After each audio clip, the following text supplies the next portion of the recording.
What's up, guys? It's Analyst, and yes, I'm back for week 17, championship week. I went on a little bit of a hiatus. COVID, work, holidays, stuff like that. But I did want to make sure I came back for the championship game. Congrats to those of you who are in it.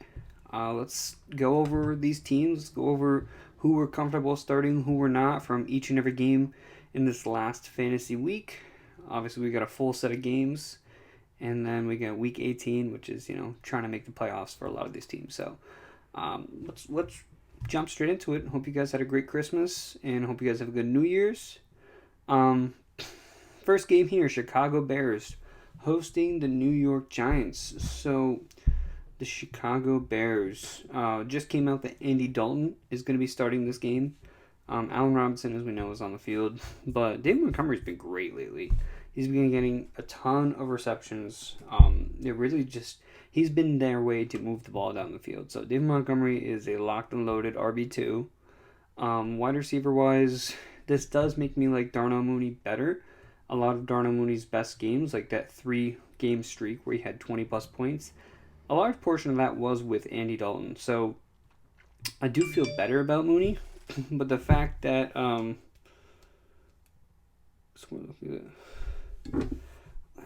is Schefter like this? He says everything at the end, and he's like, Sean McVay is looking more likely that Cam Akers, who blah, blah, blah, just say what you need to say. But yeah, so not Cam Akers, Cole Kmet gets a bit of a bump. Darnell Mooney, I do like a little more, but I still don't really feel totally comfortable starting. Allen Robinson, somewhat of the same story. For the Giants, on the Giants side, it's going to be Mike Glennon. It's going to be Mike Glennon and or Jake Fromm and or a combination of both. Apparently, they're both expected to see some playing time. Saquon Barkley dealing with a little bit of an ankle issue, but he is expected to play in this game. If he weren't, Devontae Booker would easily be a locked running back too, but because they're both going to be on the field, Saquon Barkley at this point probably a mid running back too. Like, I'd start Montgomery over Saquon Barkley at this point. I just don't really feel too comfortable with him. Wide receiver wise, looks Sterling Shepard's going to be out. Darius Slayton's on the COVID list. Kenny Galladay's just not seeing the passes that he needs to, which really just leaves Kadarius Toney, who is questionable leading into this game with a shoulder injury. But if he does play and Mike Glennon is starting, what a lot of people don't realize is Kadarius Toney, the last time he was on the field with Mike Glennon, it was his breakout game. It was 10 catches for 189 yards and 13 targets. That was the last time he was on the field with Mike Glennon. So, and I know Mike Glennon started some games in between then, but the one game Toney played since, really that point was with Jake Fromm last week, coming off injury. So, this week, he is questionable going into the game. If he does play and Mike Glennon is the starter, then I would consider Kadarius Toney a desperate boom play. He could completely bust, as he has, but he did get 9 targets last week, even with Jake Fromm, and if Mike Glennon starting, Chicago secondary isn't anything special, I think Kadarius Toney could have a big game. Possibly. But, don't quote me on that. Don't quote me. I mentioned I don't feel so comfortable with Kenny Galladay. I don't feel comfortable with Evan Ingram, so we're just going to move on from that. Baltimore Ravens versus the Los Angeles Rams. Last week, the Ravens secondary without Marlon Humphrey, without a ton of these other guys, they got lit up by Joe Burrow. Joe Burrow threw for over 500 yards against this Baltimore secondary. So, Matt Stafford, you got to kind of upgrade Cooper Kupp if that's even possible. Upgrade Odell Beckham Jr., upgrade Van Jefferson, upgrade Tyler Higbee, Sony Michel, locked and loaded low-end running back 1, Matt Stafford, locked and loaded top 10 quarterback. So there's a lot of good going into this week. Baltimore side, there's apparently a chance Lamar Jackson plays in this game. I would put my money on him not playing. Tyler Huntley, if anything, would take over and start, which means Mark Andrews is going to continue his historic 3 or 4 game streak of 10 plus targets and 100 plus yards. So Mark Andrews is going to give you a great game in the championship round. Um, Marquise Brown also questionable leading into this game. But if Brown is starting, I'm considering him a mid to low wide receiver 2. Running back wise, not the game for me to play Devontae Freeman. Just not overall intrigued in him in this matchup. So Mark Andrews is going to be the big beneficiary here. And Marquise Brown will consider probably like a low wide receiver 2 with Tyler Huntley. Next game here, we got the Indianapolis Colts, who, if they win this game, will be 10-6. They really turned it around. I think they started 2-4, but this Colts team has been on fire lately. They just beat the Cardinals. They beat the Patriots the week before that. They won a lot of these close games. So, as for Indy, Carson Wentz at first looked like he was going to miss this game, but he has cleared COVID protocols, with the new protocol being that any unvaccinated player only has to miss 5 days instead of 10 days, which helps Carson Wentz get back on the field, and he should be good to go for this game. Jonathan Taylor, need I say more? This is going to be a blow-up spot. Wide receiver, Michael Pittman, he's going to put up low wide receiver 2 numbers most likely. So, if you want those kind of numbers, you can start him. But it's really been the Jonathan Taylor show the second half of the season. Tight end wise, not interested in Jack Doyle or anything like that. As for Las Vegas, better game for Derek Carr. I think decent matchup. Although Kenny Moore in the slot, Hunter Renfrow in the slot. I don't know how well that's going to mix because Kenny Moore has been. He's a Pro Bowler, and he's been the best slot corner in the entire league this year. He is fantastic. So, my concern is, this is going to be a Josh Jacobs game. Josh Jacobs, 100-plus yards, 20-ish points. Hopefully, get some targets. Darren Waller out for the year. Foster Moreau, he might be able to get you 10 points if you're lucky. Zay Jones, he's averaged 8 targets per game over the last 3 games. He's going to have the better matchup in this game. I mean, if you're really looking for a flyer, you want a dart throw, Zay Jones might be your guy. He might just get the job done, especially with Hunter Renfrow seeing a lot of Kenny Moore in that slot. So, yeah. The New York Jets versus the Tampa Bay Buccaneers. I'll actually be at this game. I'll be tailgating in the parking lot with some friends. So if you guys come to that game, let me know. New York Jets. At first, I was excited because I thought Elijah Moore would be back in time for the championship game, but it looks like he's going to miss this game, and he has a chance to play Week 18. So, Elijah Moore's season is over. It was nice while it lasted. Running back-wise, I think Michael Carter is going to see a ton of targets here. He's going to get a ton of work out of the backfield, so I think Michael Carter is worth a low running back 2 type play. Outside of that, I don't think there's a single Jets player I trust, whether it's Jamison Crowder or any of these guys. So it's really just Michael Carter and kind of putting him on the low running back 2 side. As for the Tampa Bay Buccaneers, Tom Brady's going to do his thing. He's probably going to throw for 300-400 yards.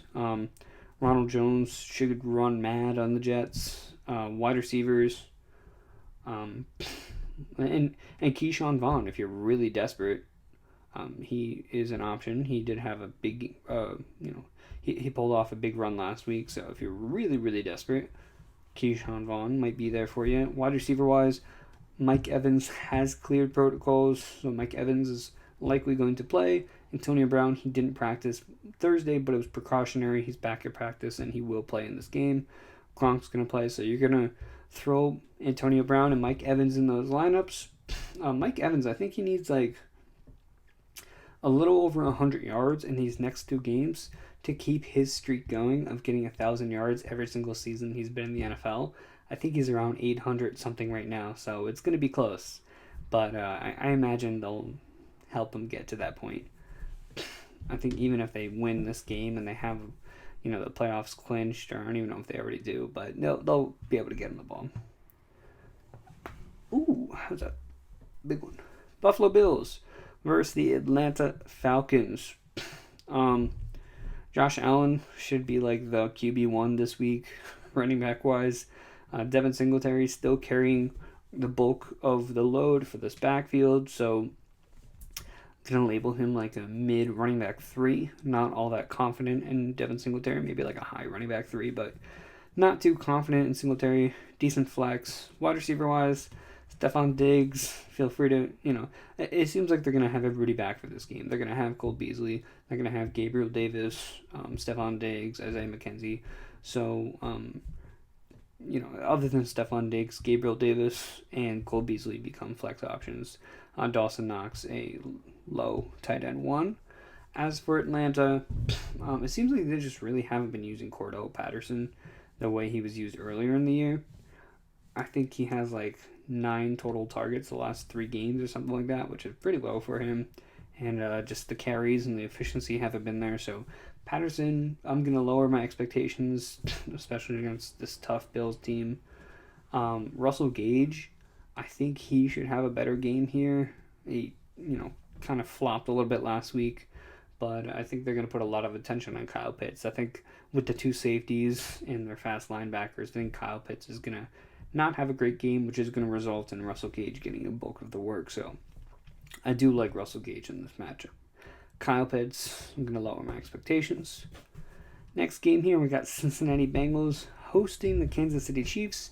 Bengals on a bit of a run lately. Chiefs have moved their way into being the number 1 seed. For Cincinnati, Joe Burrow coming off a 500-plus yard game. This team's riding hot. I like Joe Burrow as a low quarterback 1. Joe Mixon coming off a 20-point game. I like him as well in this matchup. Wide receiver-wise, Jamar Chase, T. Higgins must starts every single week.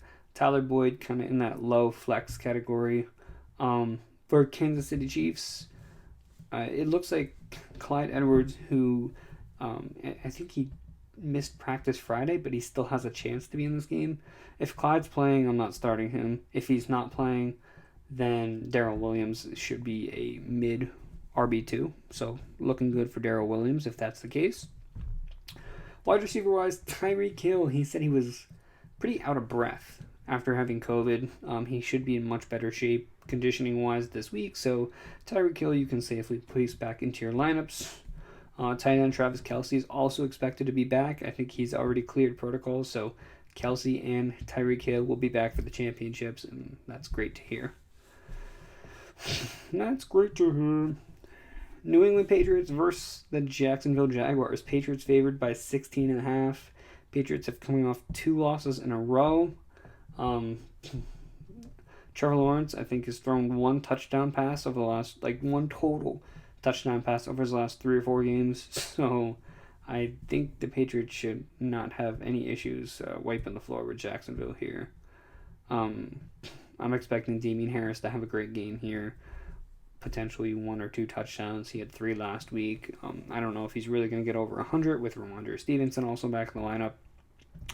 But I think that Damian Harris is still going to be a solid high-end running back too. For Jacksonville, let's see. Trevor Lawrence, we're not starting. Any of these wide receivers, we're just not touching in this matchup. Running back wise, no James Robinson. He has a torn Achilles. So he's out for the rest of this year, which is next 2 games. And I believe this will cause him some issues going into 2022 as well, especially getting it this late into the season.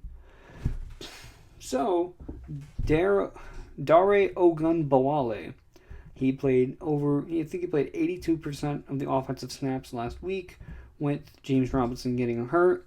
He got 21 opportunities, which is carries plus targets. They could easily mix in Tavon Austin into that running back role, as they have done.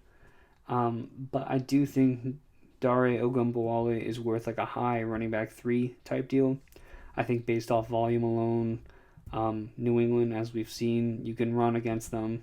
They just haven't been as good defensively. But, so I don't think this is going to be a high-scoring game for Jacksonville at all. So just be mindful of that. Tennessee Titans hosting the Miami Dolphins. A.J. Brown, a little bit of, a little scared last week because he did not practice earlier in the week, but then he went back to practicing limited. It really was just a maintenance type thing. So for Tennessee, I like AJ Brown. I think he saw like a 50+% target share last week, so AJ Brown should have a big game here. Running back wise, D'Onta Foreman. This backfield is, once we think we have a leader, it's just getting messy again. So I'm gonna stay away from this Tennessee backfield. Looks like Jeremy McNichol was the guy. Then he got hurt, and then Hilliard was in on passing downs, but then Foreman came in for goal line. So I'm just avoiding this Tennessee backfield at this point. As for Miami, again, another messy backfield. I just don't feel comfortable with Myles Gaskin, with Duke Johnson in there getting more. Phillip Lindsay's back in the action, so I'm just another backfield I'm ignoring here. Wide receiver wise, Jalen Waddle.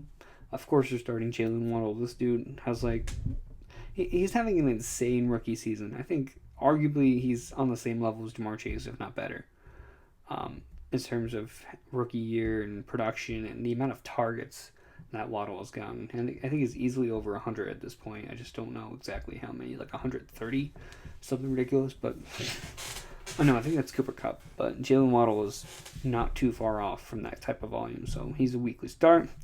Mike Gesicki has not been consistent. He actually really hasn't been great in a while, so I don't blame you for sitting him, especially with Devontae Parker in as well.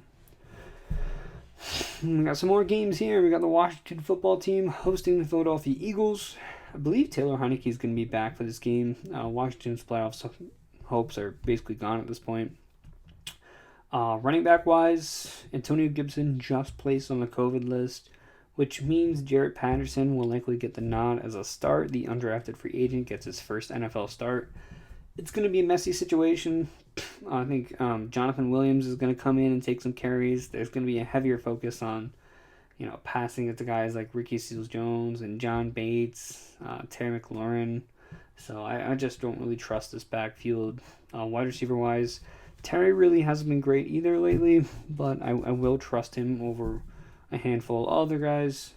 Tight ends, just when I think Ricky Seals-Jones has something good going. John Bates starting to make a name for himself, so I'm just going to stay away from this tight end group. Philadelphia Eagles, Jalen Hurts should have a great week this week.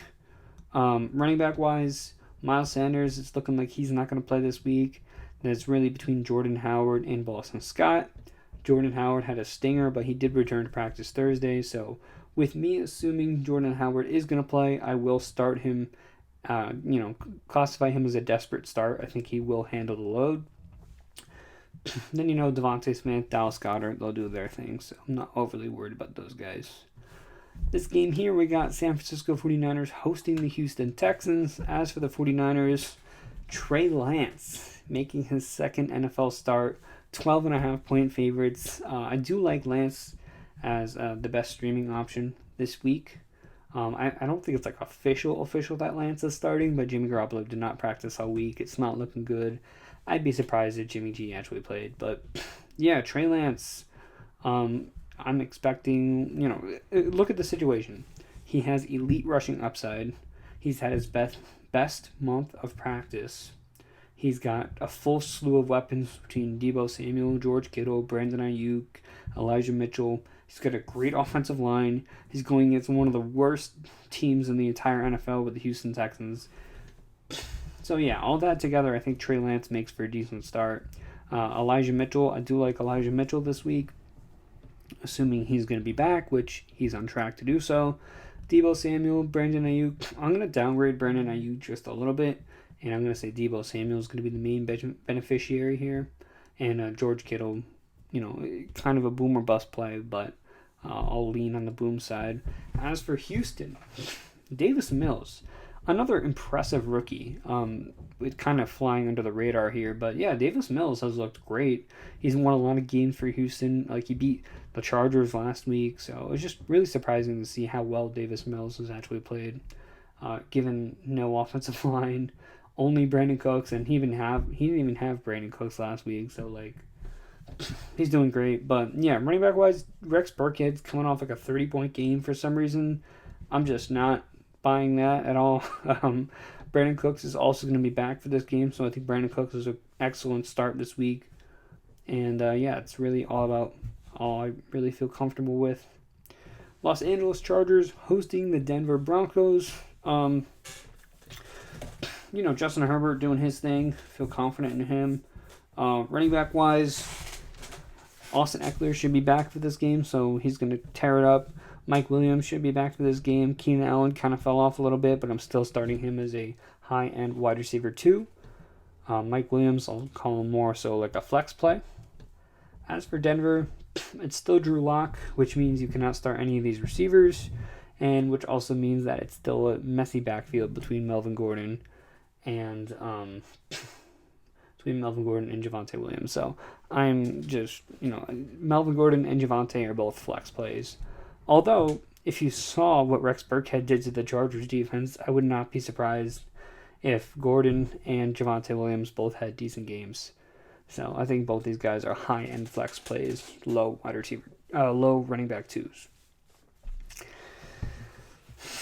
We got the Dallas Cowboys hosting the Arizona Cardinals. What a game this is going to be. Cardinals are on a downhill spiral right now, and Dallas is quite the opposite right now. So I do like Dak Prescott here. Zeke Elliott. Apparently, last week, Zeke clocked in his highest speed he's had all season since week 6. So Zeke is starting to get back to 100%, which only bodes well for his fantasy value in this game. I'm going to start him. Start your studs. Tony Pollard, I'll call him a desperate flex. Wide receivers, I'll start CeeDee Lamb. That's really all about I feel 100% comfortable with. Amari Cooper, I think he's definitely worth a start, but I'm not as confident as him. And kind of, similar situation for Michael Gallup. Dalton Schultz over the last 2 or 3 weeks has been like a top 3 tight end. So Dalton Schultz, you're definitely starting here. As for Arizona, Kyler Murray, I know it's easy to see what they're up against and bench him, but I think Kyler's going to come through for you in this game. He won't be the QB1, but he'll get you through the week for sure. So I do like Kyler this week enough to keep him in my lineup. James Conner is apparently a game time decision, so if he's unable to go, it's going to be Chase Edmonds, low running back 1 season again. But regardless, I do like Edmonds as like a low running back 2, even if Conner does play. If Conner does play, I'm going to avoid him. Wide receiver wise, I think this is going to be a Christian Kirk game. I think AJ Green's going to be otherwise occupied in the outside against Trayvon Diggs, and it's going to leave Christian Kirk with a lot of opportunity in the slot. So I do like Christian Kirk and Zach Ertz, who has for years eaten up Dallas Cowboys, and he's had an absurd target share the last 2 or 3 weeks. So Zach Ertz, borderline must start, and Christian Kirk, I think he's going to have a good game here. I have a couple leagues where I have to choose between Christian Kirk and Brandon Ayuk, and I'm picking Christian Kirk in those leagues, if anybody's wondering. Seattle Seahawks versus Detroit. Potentially Russell Wilson's last home game in Seattle if he does get traded this offseason. So, yeah, I mean, as for Seattle, I think Russell Wilson's going to have a good send-off here. Rashad Penny, who has really just come to life in the second half of this year, has really woken up from his 3-year sleep. So, Penny, I do like in this game. I actually like him a lot in this game. Wide receiver-wise, DK, Lockett, you're starting both these guys as mid wide receiver 2s. They haven't really done too much else other than that. Gerald Everett, a low, or more like a high tight end 2. He's in that conversation. As for Detroit, Jared Goff is doubtful for this game. DeAndre Swift is going to be back in this game as well. So DeAndre Swift, you're going to start him up in the championship game. Wide receiver-wise, Amon-Ra St. Brown, he's not had less than 11 targets in, I think, 4 weeks in a row. So Amon-Ra St. Brown, you are starting him in this matchup, no matter who is playing quarterback. I believe Jerry Jeudy and now Cortland Sutton are both being placed on the COVID list. Jameson Crowder listed as doubtful. I'm just getting a lot of these updates right now. Not too much else, but still pretty cool. Okay. And yeah, that'll do it for that game. We got the New Orleans Saints hosting the Carolina Panthers. Looks like Taysom Hill's going to be back for this game. Panthers just, with 3 of their quarterbacks, cannot get it going. Sam Darnold's going to start in this game, which means the Saints defense should be a good start. Alvin Kamara with Taysom Hill back should be a better start. I'd call him a low running back 1. I'm not trusting any of these wide receivers or tight ends. And for the Carolina side, the only player I'm trusting is DJ Moore. And that's about it. Next up here, the Green Bay Packers at home hosting the Minnesota Vikings. Kirk Cousins just placed on the COVID list not so long ago. Sean Mannion is going to get the start with rookie Kellen Mond backing him up. Regardless, Justin Jefferson still a strong start. Dalvin Cook still a strong start. This does downgrade KJ Osborne just a little bit though. Someone who I was actually intrigued in on this matchup. As for Green Bay, this could easily be... I mean, Aaron Jones has regained the RB1 throne. If you've seen around the league, he seems to have taken back that running back's one spot, pushing A.J. Dillon back into that RB2 spot. So I do like Aaron Jones in this matchup. Devontae Adams, of course, is going to have his game. And with Allen Lazard and Marquez Valdes-Scantling both back, I don't feel comfortable starting either. The last game of the season that I will be reviewing is the Pittsburgh Steelers hosting the Cleveland Browns. Big Ben potentially making his last home start in Heinz Field. I'm not starting him still. I'm still not starting him. Najee, he's going to be, high-end RB2, low-end RB1 type category. Wide receiver-wise, Deontay Johnson, of course you're starting him. Chase Claypool, not as confident in him. Tight end Pat Freiermuth, I believe they're going to have Pat back for this game, so Pat should be worth a start as well. As for the Cleveland side of things, Pittsburgh, I like the Cleveland defense this week. Nick Chubb, I think, is going to have a great game. Jarvis Landry should be back in the lineup having a great game. So, yeah, I feel comfortable with Landry. I feel comfortable with Chubb. And I think that's going to do it. So I appreciate all your support over the 2021 season with YouTube. Next year, we'll find a way to kick it up a notch. And, I'll be back with some more videos. And I'm going to be sure over the off season, let's break down some of these coaching changes. We'll break down free agency. We'll look at the draft, do some off-season videos, maybe some collaborations with other pages and stuff like that. But YouTube is not going to be dead for me until, I'm going to be posting on YouTube during the off-season. So keep an eye out for that. And until that point, I'll see you guys. Best of luck in the championship, and have a good one.